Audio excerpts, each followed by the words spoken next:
In today's video, I'm going to teach you how to exclude mobile app placements on Google Ads. If you've ever seen your budget disappear on accidental taps or low-quality app traffic, this quick adjustment will help you keep your spend focused on the placements that actually drive results. Start on your Google Ads dashboard. Look to the left-hand sidebar and click on the Tools option. This opens the area where you manage settings that affect how and where your ads appear. From there, select Content Suitability. This section controls the environments your ads can show in, including content labels, sensitive topics, and most importantly for this tutorial, placement exclusions. Once you're in Content Suitability, scroll all the way to the bottom until you see the Exclude Placement section, then expand it. Think of this panel as your master list for anywhere you absolutely do not want your ads to run.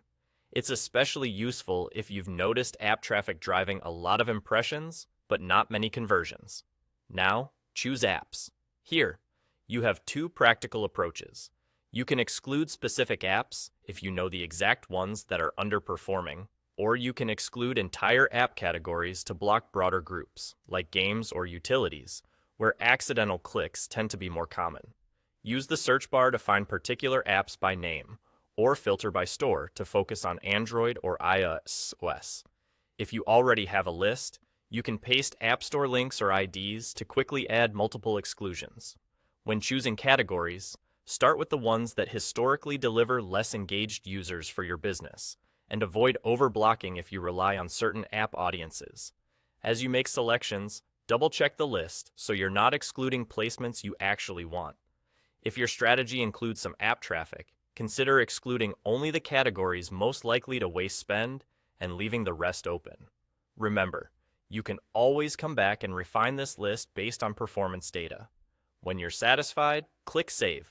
That's it.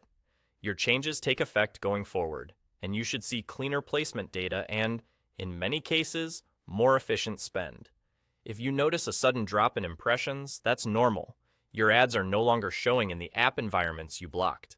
Give it some time, monitor your performance, and adjust exclusions as you learn more. And there you go. You've excluded mobile app placements in Google Ads using content suitability and placement exclusions, keeping your campaigns focused on what matters most.